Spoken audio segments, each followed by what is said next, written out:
Welcome to the Bucher and Friends podcast. Here is your host. Let's send it over to Rick Bucher. Rick Bucher.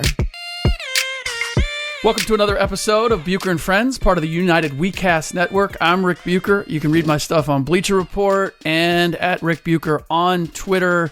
He is Kyle Anderson with the Memphis Grizzlies. That is Kyle F. Anderson, if I'm not mistaken.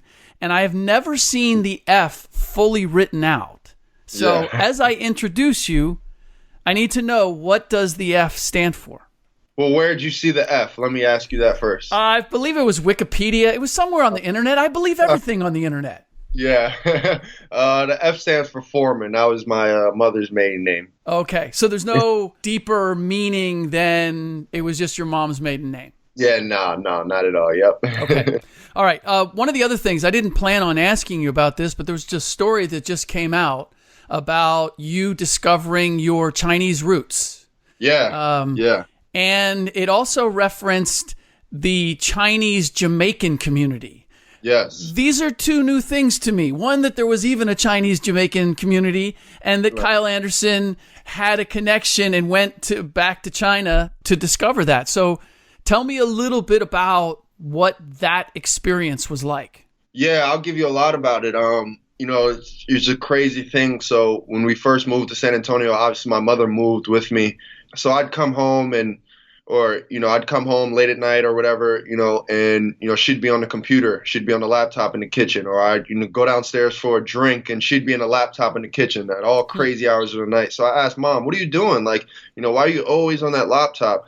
And what she was doing a bunch of research on her family who we've only known about being from Jamaica.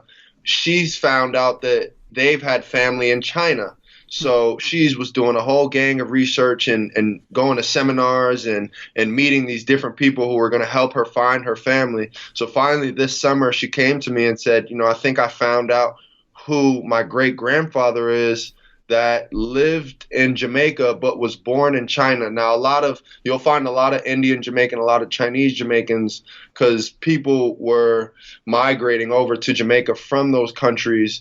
And it turns out my grandfather had a family in China, but started a family in Jamaica as well. I don't know what my grandfather was doing back then, but I did things his way.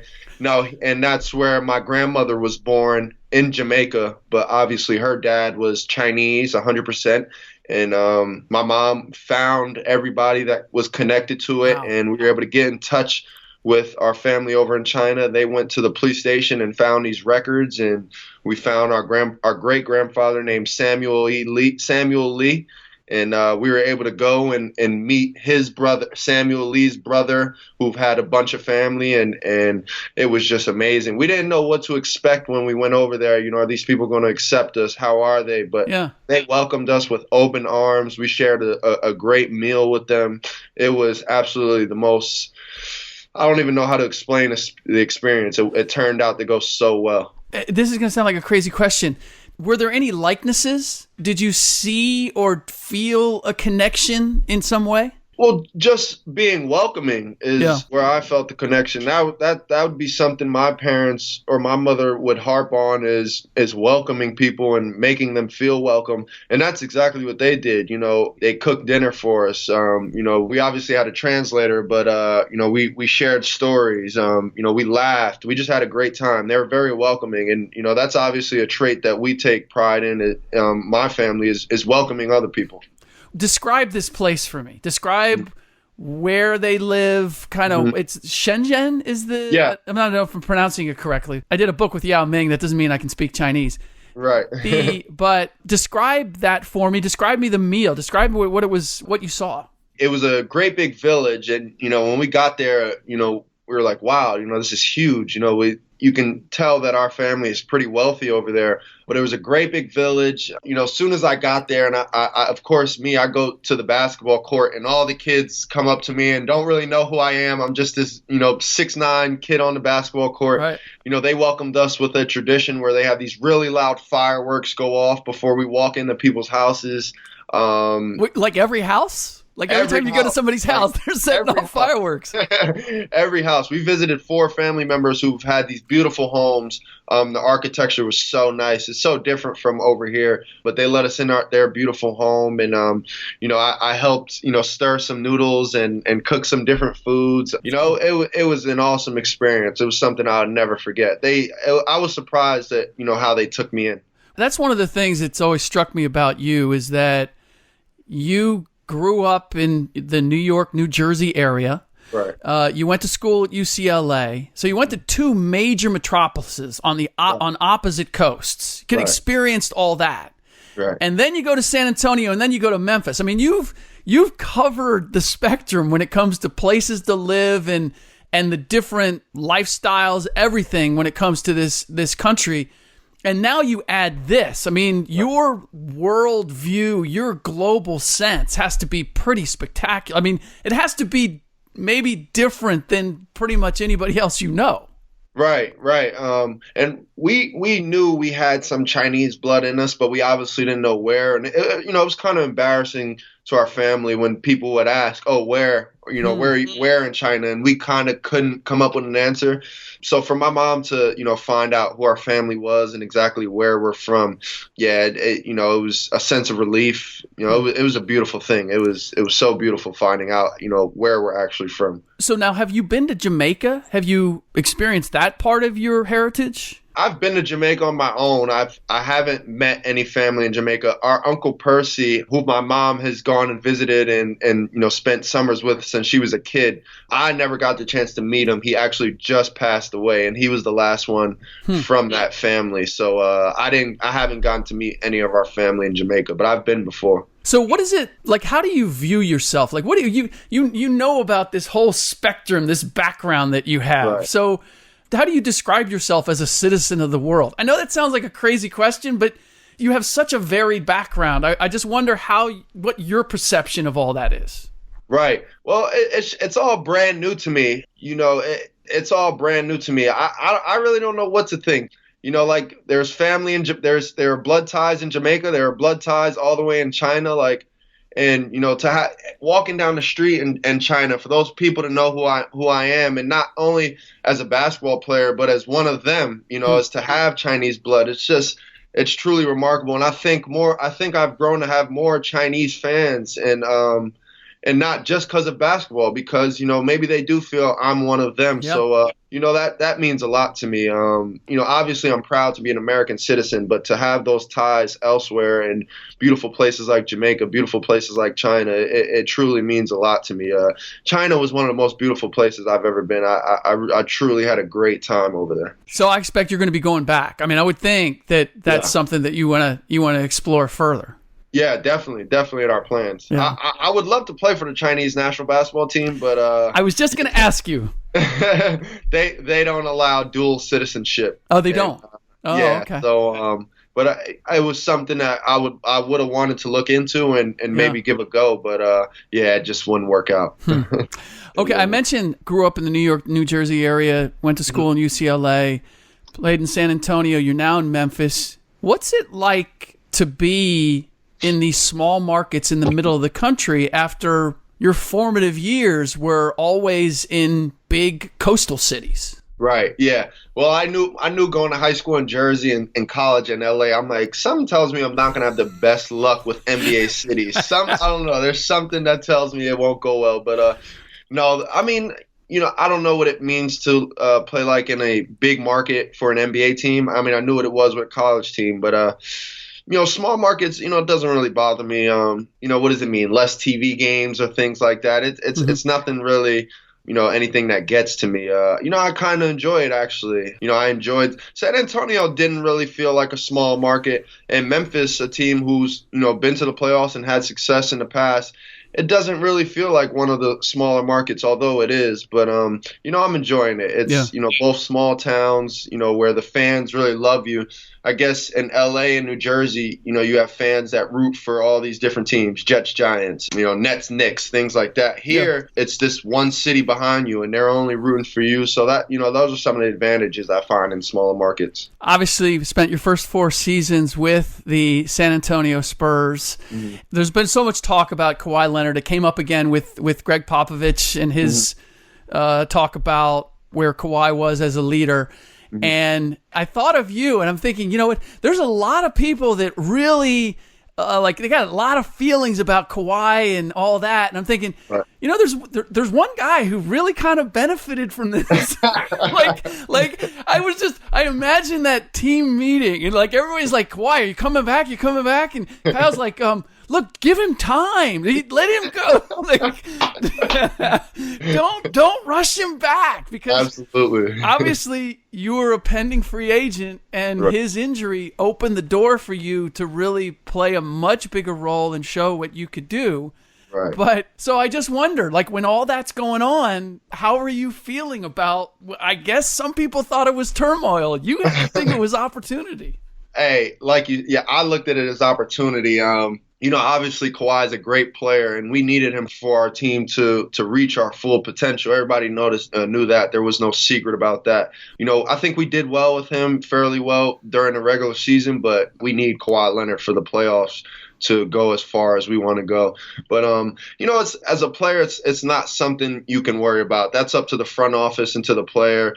And how I seen it, I didn't really think it was bad blood between the two. Just judging off past experiences, Kawhi and Pop got along perfect. Kawhi and the organization got along well. Nobody really doesn't get along in San Antonio. That just doesn't happen. They don't set it up for people not to get along with each other. So anything that the media misconstrues or puts out there, I don't pay too much attention, because I saw firsthand the relationship between Pop and Kawhi.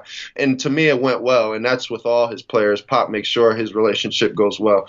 But like you said, I kind of stayed out of it. I enjoyed the minutes. You know, I wanted to play. If Kawhi came back, that's great. You know, we're going to have a chance to win an NBA championship. Let's do it. Right. If he doesn't, it's my calling. And, you know, I sat in San Antonio for 3 years wondering when my chance is going to come. Or, you know, and you don't wish anybody gets injured, but you know that's how the game plays out. And I would sit there and say, you know, when's my time coming in? Yeah.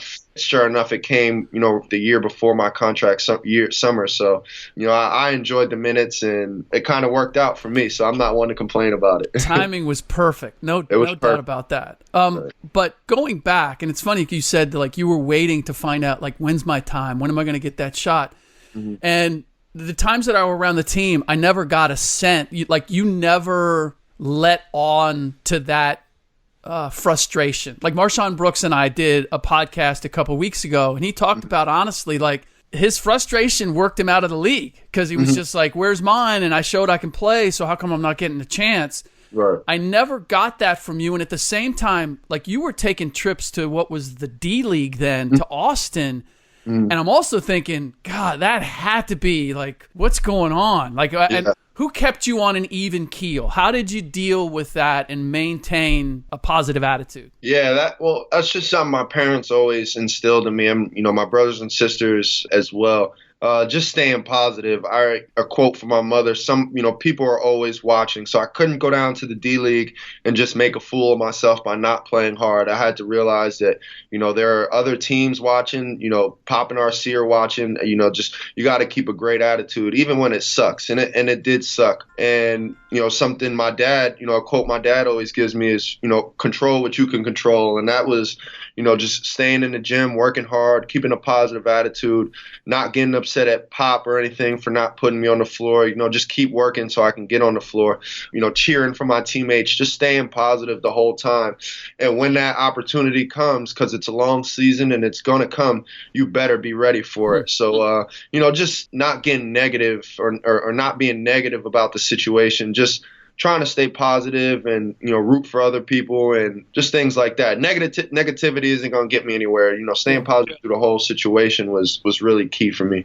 Well, I also thought that San Antonio, for all the places that you could land, that was an ideal place for you, because they would appreciate your unique skill set and the way you play the game. I think some people have this cookie cutter image of how players are supposed to play and move and everything else. And yours is more of an IQ game. You know, it's understanding the nuances of it. And so I don't know if you ever thought about, like, what being in San Antonio did for you, or the fortune that's where you wound up. Were there other places that you thought potentially you could have been? And was there ever a time, I know I'm triple loading questions here, Right. but I just wonder, in spite of the frustration, did you always feel like, you know what, but I'm in the right place? Ultimately, I'm in the right place. I definitely did, and that was all for off the court reasons, and I'll tell you why. I think I learned how to be a professional there. I learned how to be a pro. I learned how to carry myself, learned how to act in public while being an NBA player, learned how to handle losses, how to handle success. Just simply being in the locker room and watching those guys, watching Timmy, watching Tony, watching Kawhi, Manu, all those guys just kind of geared me up for the rest of my career. Like, whatever you do on the court is great, of course, but carrying yourself as a professional and staying positive through tough situations like that, I think that's most important for your career and later down the line, and even growing as a person. On the court, I think I would have made it work anywhere I went, for sure. I wasn't worried about that. But going to a place like San Antonio where the veterans are going to be on you. It's not the front office or Pop's going to get on you, but it's going to be the veterans, guys who truly care, and you have to be accountable for someone else. They won a championship when I got there. So, the next year I get there, you're walking into a championship team. They're not going to accept anything less than that. Yeah. I think I benefit from it off the court. Learning from guys like Manu, Tony, Marco Bellinelli, Rudy Gay, Pau Gasol, asking those guys questions on the plane. I'd ask Pau and Danny, those are guys who sat next to me on the plane. I'd ask them a bunch of questions about how they spend their money, what they do with this check, just different things like that. So I think off the court, I really benefited from going to San Antonio. Being around those mature guys helped me out tremendously. Those are pretty good mentors. No doubt about that. Definitely. So going to Memphis, and congratulations. Oh, by the way, who gave you the nickname Slow-Mo? It came when I was about 9. It was when I was about 10, 11 years old. It came. Really? Yeah, my dad thinks it came from when I was 10 and under nationals. I had a great tournament, and that was the first time people seen me play, and I was a big, slow, tall point guard. So that my dad thinks that's where it's from. I think it's from a New York City tournament called IS8. It's a huge league out for high school kids, and they even do it to younger kids. I think that's where I got it from. But the nickname has always stuck with me. Since I was 10 years old, people, just been calling me Slow-Mo, and it's hilarious. Like, people that don't even know the nickname would say, "Oh, you playing Slow-Mo?" It's like, yeah, that's my nickname. Was there ever a time where you resented the nickname, where you didn't want it? No, not at all. Not at all. Because I like to take my time when I play basketball. Okay. So, I think I'm moving semi-fast, but if people think it's slow, then that's on them. I think I'm going pretty fast, but if people think it's slow, that's what they take from it. Oh, because I think there's, I've coached guys in AAU, and I see it in players. They sometimes have an image of the player they want to be. Right. I've done this with my son, actually. It's like, no, recognize what your strengths are. Right. Like, you may not be a crossover, shake a dude, reverse jam on a guy. That's not your game, right? And that's okay. Right, and you got to figure out how you use it. And being different actually can be an advantage. Right. Because everybody's playing a certain way. They're conditioned to playing that way. Right. You obviously had the confidence to be the player that you envisioned yourself being, or being comfortable in your own skin. How did you have that at such an early age and embrace that, as opposed to, I don't want to be Slow-Mo. I want to be, I want to be Speedy. Right. It's honestly just the way my dad taught me how to play the game. He taught me to play the game, being unselfish, fundamentals, being able to handle the ball, being able to shoot the ball, being able to defend, things like that. I'm just a coach's son, really. So, the step back threes and the monster dunks, I don't know. It's great to watch. It was never too appealing to me to add to my game. You can kind of say I'm old fashioned or whatever, but it's just the way I was taught the game. Yeah. Doing the little things, hockey assists, advancing the ball up the court, just little things like that, I think still, even in today's game, have an impact on being successful in this league. So that's just what I bring to the table. Like I said, I'm not a step back three kind of guy. I'm not a high flying kind of guy, but just things that can still make an impact on the game is what I see is very valuable. Now, what most people may not know is that you closed not one but two high schools. Right. Patterson, what was it? Patterson Catholic was your first high school, and then you went to St. Anthony and played for the legendary Bobby Hurley Sr., which, by the way, when you talk about your game and the way you developed, I can't think of a better guy a better high school coach or program that you could have played for than that. Was that by design too? Did your dad recognize that when Patterson closed, or how did that happen? My dad was actually, I don't know if I ever told him, my dad was actually thinking about me transferring after that sophomore year out of Patterson Catholic. I didn't want to do it. I wanted to stay, obviously, with Patterson Catholic, but he was telling me the whole year he thinks, I would take my game to another level. And then, obviously, the school closed, and it was a no-brainer where we wanted to go. But I think Coach Hurley, really instilled some good things in me. One thing is playing hard every possession. I think in high school, I was, let's call it spade for spade, I was better than a lot of those kids. It came really easy to me. It didn't really require me to play hard all the time, and I would catch myself, kind of slacking off or whatever. But what Coach Hurley taught me is it's just bigger than right now. You're thinking about the next level. You're thinking about the level after that. And guys who get to those levels play hard every possession. So you may have not to do it now, but you're going to have to do it eventually. And I think Coach just really took my game to another level with that, just making me think big picture, making me think team basketball. And that helped me out tremendously. So I was really grateful for spending those 2 years with Bob Sr. All right, so let's get to the good stuff in the current situation, which is you're the number one target for the Memphis Grizzlies in free agency. They land you, and only in our business does everybody know what you make or what you sign for. But I have to think that on some level, guys never want to cop to this. On some level, you look at the arc of your career and the first couple years in San Antonio, and you're going down to Austin, and now you're signing for $37, almost $40 million, signing a deal and being a number one target. There has to be a part of you. I'll share this with you real quick.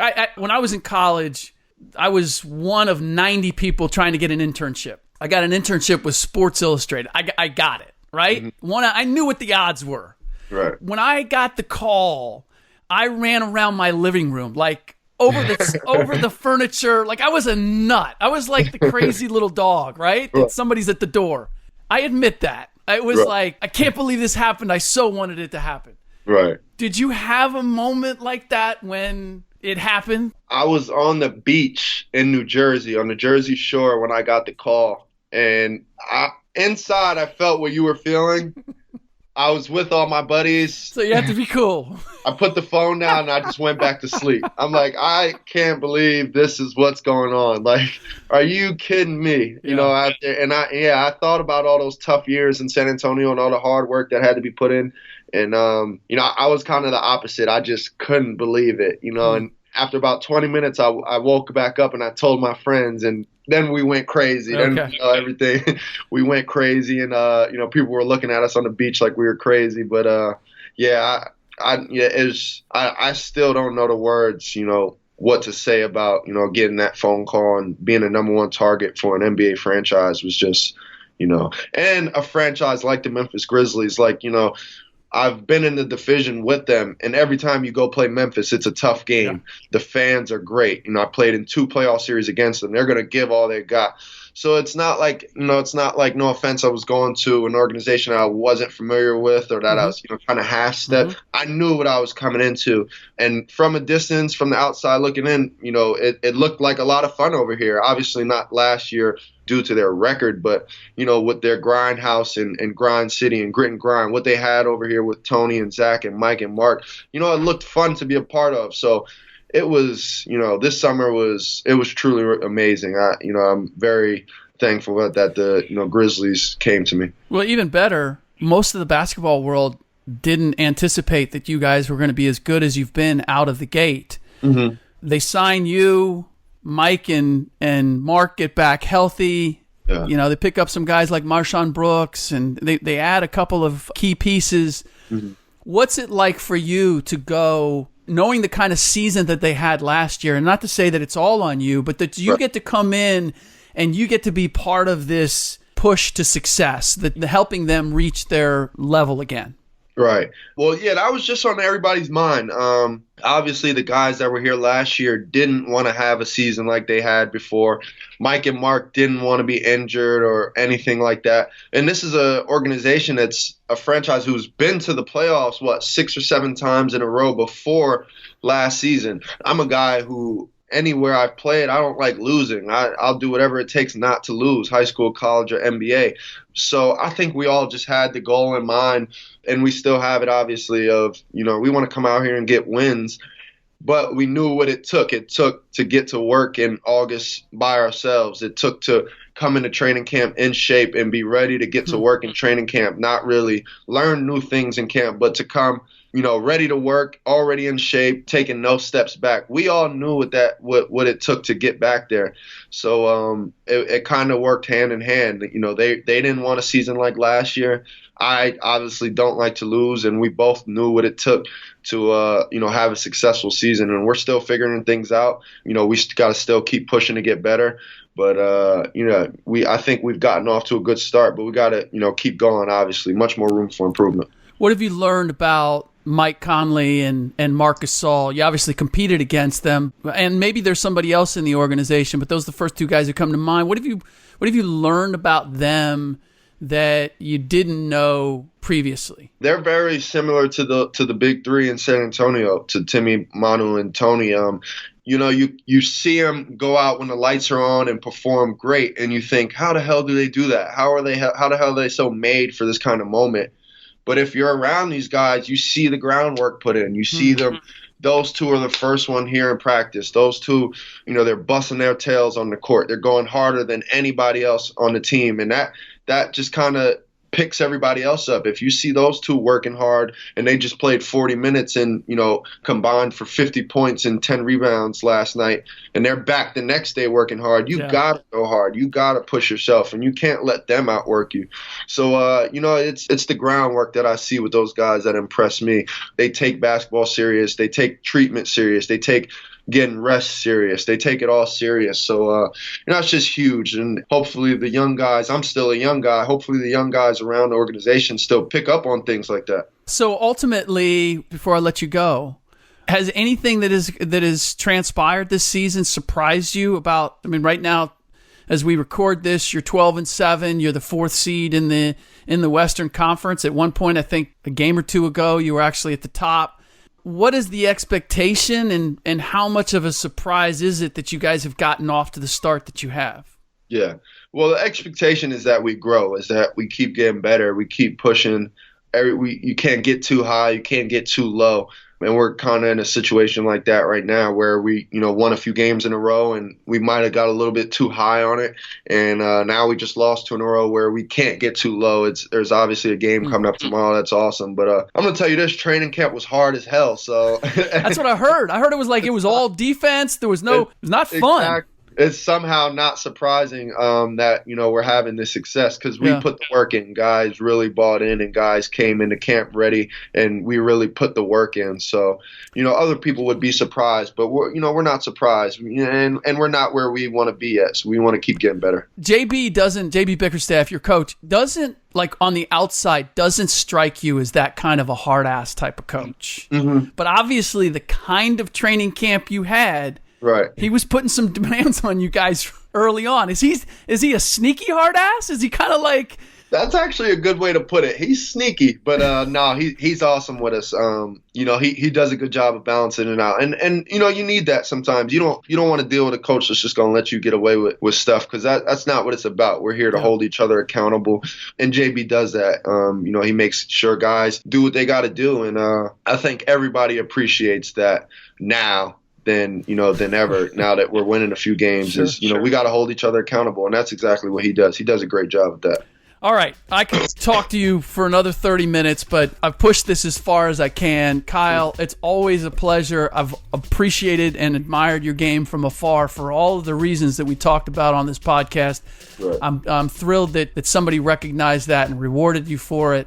Yeah. And I look forward to watching you guys get it done in Memphis this year and going forward. So thank you very much for joining us. No problem, Rick. Thank you. Thanks for having me. You got it.